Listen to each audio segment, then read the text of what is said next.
A paz do Senhor, meus irmãos, que a graça e a misericórdia do Senhor Jesus seja com todos vocês. Sou o pastor Moisés Vieira de Lima, você está aqui no canal Boas Notícias e nós estamos começando mais um subsídio para a Escola Bíblica Dominical, lições de adultos da Casa Publicadora das Assembleias de Deus. É o nosso terceiro trimestre de 2025, a lição é a lição de número 4 para 27 de julho de 2025, com o assunto Uma Igreja Cheia do Espírito Santo. Uma igreja cheia do Espírito Santo. E diz-nos assim o nosso texto áureo. E, tendo orado, moveu-se o lugar em que estavam reunidos, todos foram cheios do Espírito Santo e anunciavam com ousadia a palavra de Deus. Atos 4:31. Verdade prática. Uma igreja cheia do Espírito Santo suporta aflições, ora com poder e ousa no testemunho cristão. Graças a Deus. A nossa leitura bíblica em classe está em Atos capítulo 4, exatamente os versículos 24 até o 31. E nos diz assim: E ouvindo eles istos unânimes, levantaram a voz a Deus e disseram: Senhor, Tu és o Deus que fizeste o céu, a terra, o mar e tudo que neles há. Que disseste pela boca de Davi teu servo, por que bramaram os gentios e os povos pensaram coisas vãs? Levantaram-se os reis da terra, os príncipes se juntaram a uma contra o Senhor e contra o seu ungido.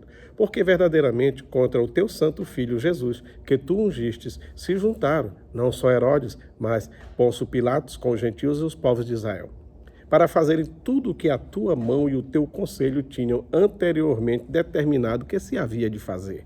Agora, pois, ó Senhor, olha para as suas ameaças, concede aos teus servos que falem com toda ousadia a tua palavra, enquanto estendes a mão para curar e para que se façam sinais e prodígios pelo nome de teu santo filho Jesus.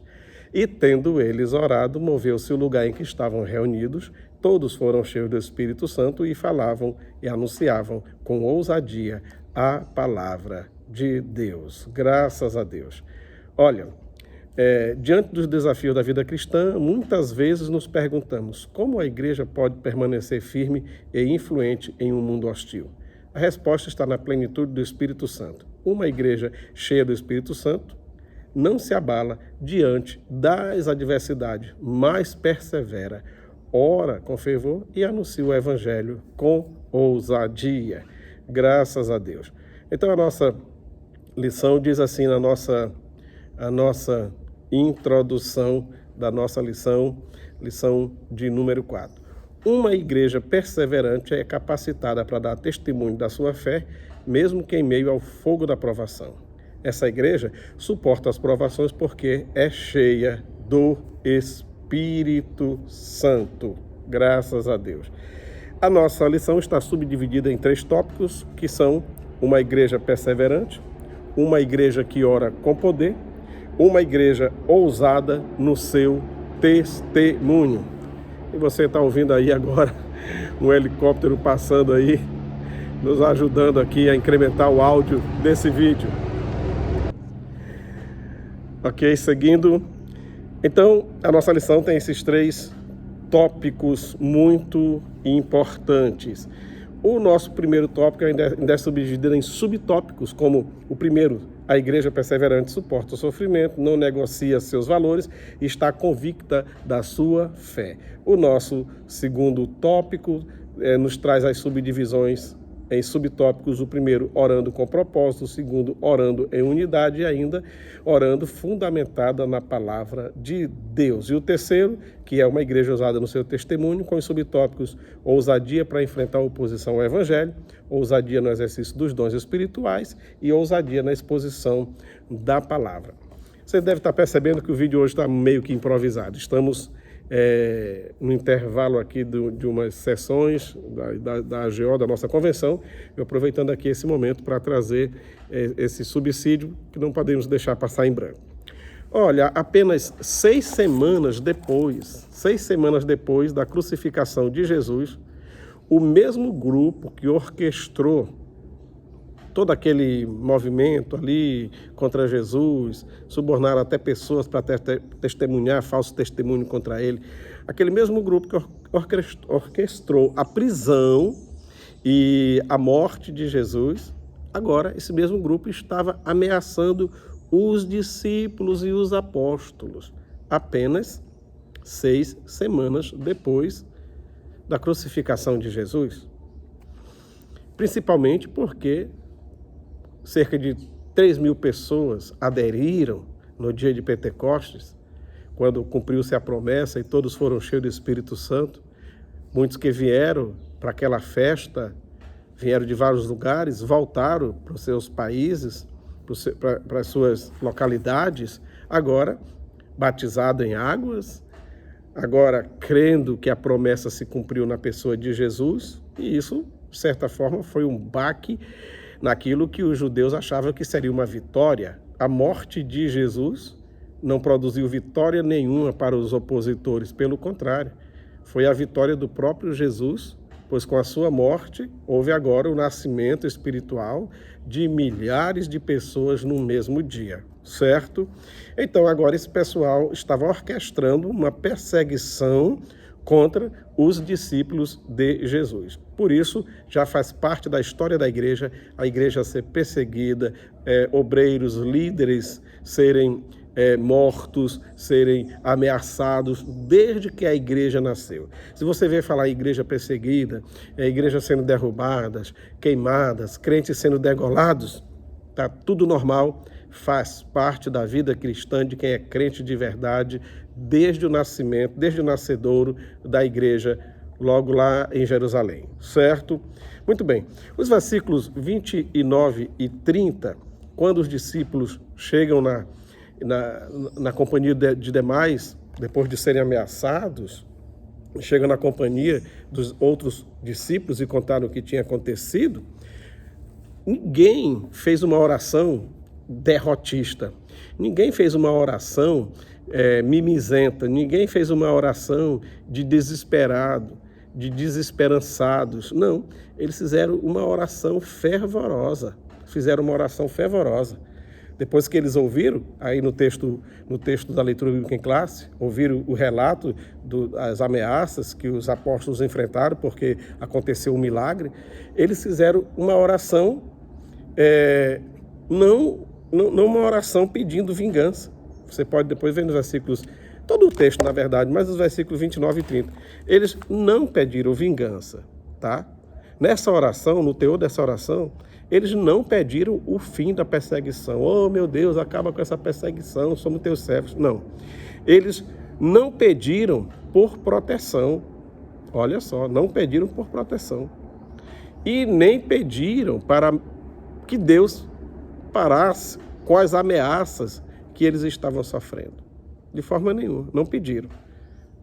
Então, se fosse nos dias atuais, uma determinada igreja local, uma determinada cidade ou povoado, passasse as perseguições e ameaças que a igreja passou lá em Jerusalém, qual seria o teor das orações dos crentes atualmente?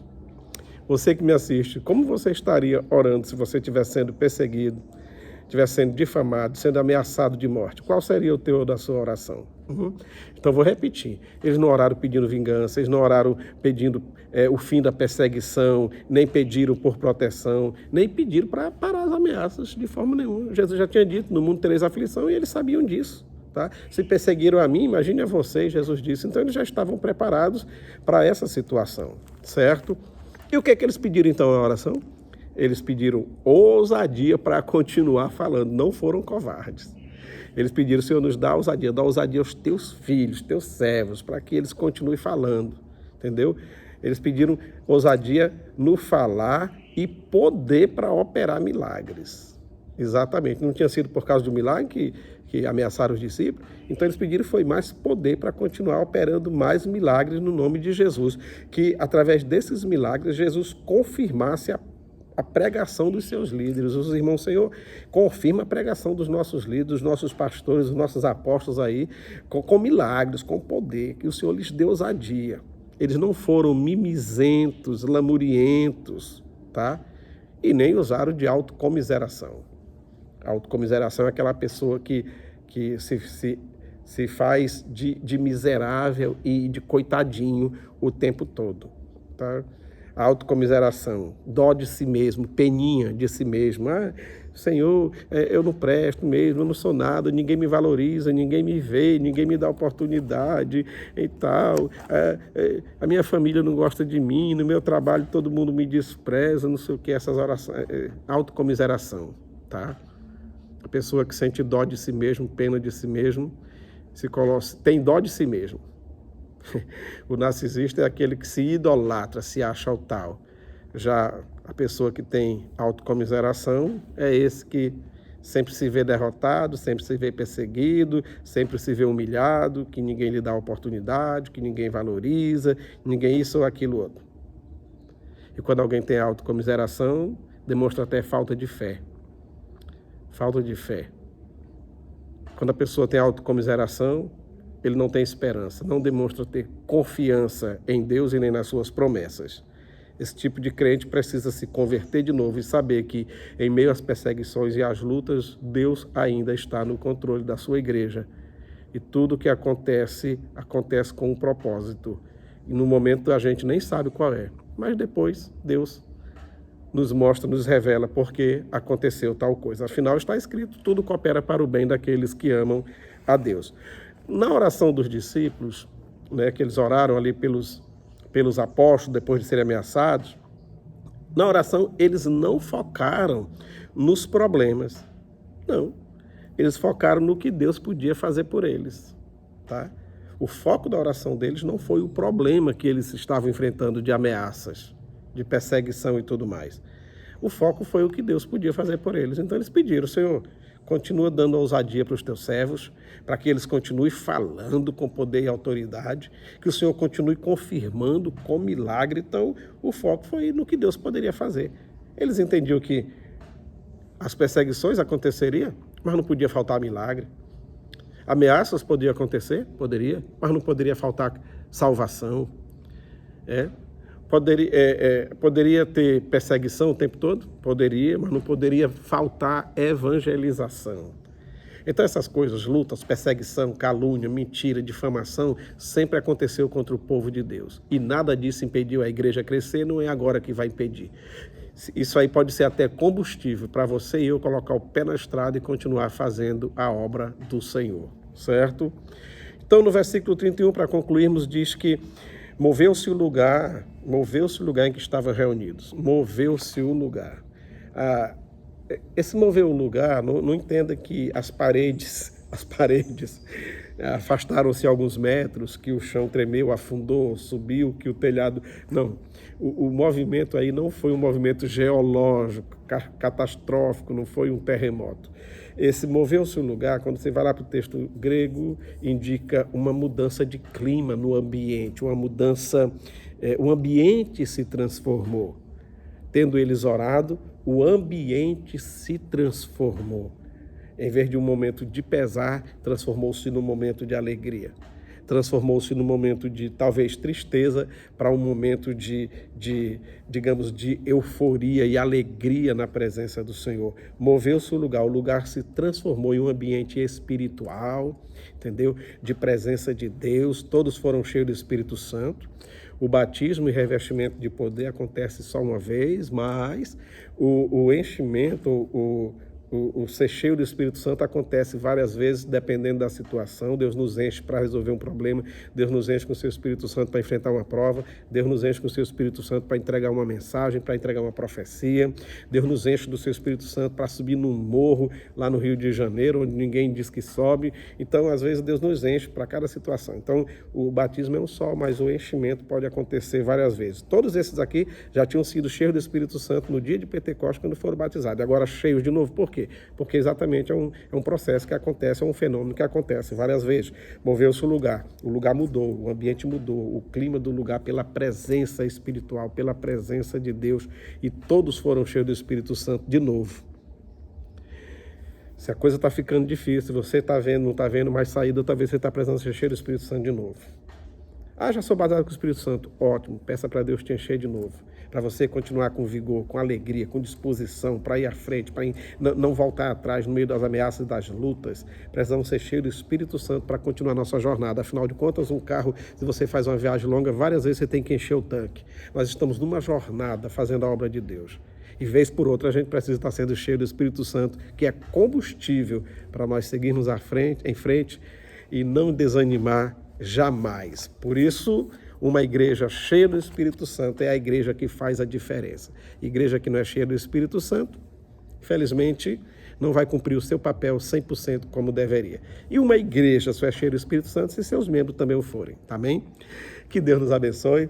Obrigado pelo carinho de ter assistido esse vídeo. Se você chegou até aqui, te peço que você curta, compartilhe e comente aí embaixo. Diga de onde você está nos assistindo. Se inscreva no nosso canal, tá? Ative o sininho para toda vez que a gente colocar um vídeo você saber.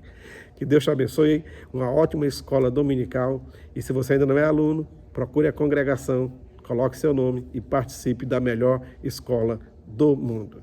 Que Deus abençoe a todos em nome de Jesus.